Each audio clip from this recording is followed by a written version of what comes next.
I think Shane's the greatest. I've loved being around him for 2 years. I've loved being his coach. His amazing personality and the impact his personality has had on our program. His fellow teammates have the utmost respect for him. They loved playing with him. And my coaching staff and I, we talk about him every day. And if you ask me when I thought, he was going to be ready for the NBA, I would tell you when I saw him in the 10th grade. Coach Conklin and I watched him play in Orlando, and I just said, this kid's going to be great.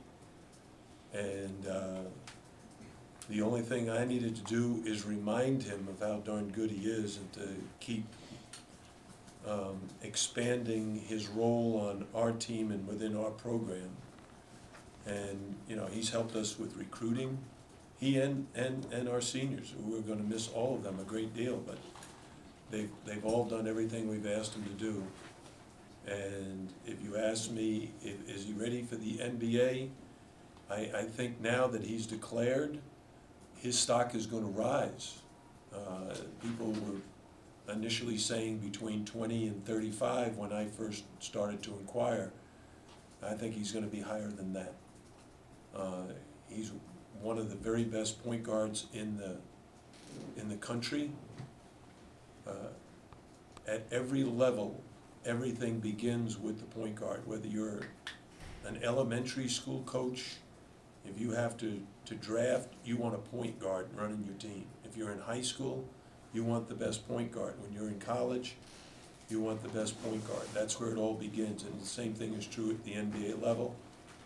And if NBA scouts ask me, which they have throughout the year, what about his height, I just point to Ty Lawson and Raymond Felton and Tony Parker and Chris Paul, and he's right in their category. That he has all the speed and quickness, athletic ability and skill it takes to play at the highest level of this game, and he hasn't even reached his peak. He's got some things that he's going to get better at just because of the level of competition. He's still here, but he knows some days going against Steve Sorensen was not that challenging. But in practice in the NBA, as hard as Steve would work, the guys he'll go against at the next level will push him to use his full extent of his athletic ability. And I think we're all in for a treat watching his career develop at the next level. Now, have you had, I couldn't tell, did you have someone ever in your career leave early, or is this the first junior or underclassman? It's the first time in my coaching career, both at Virginia. Ralph Sampson was offered the opportunity to leave after his freshman year. He stayed. Sophomore year he stayed. Junior year he stayed. And senior year he went to the draft. Was the #1 player chosen. Would have been every one of those years. Jeff Lamp was a great player at Virginia. He stayed all 4 years. Antonio Daniels, the one player I had at Bowling Green that was, Shane mentioned, he was the 4th player chosen in the draft. He wasn't even on the draft board at the end of his junior year. They had those mock drafts. He wasn't even on it.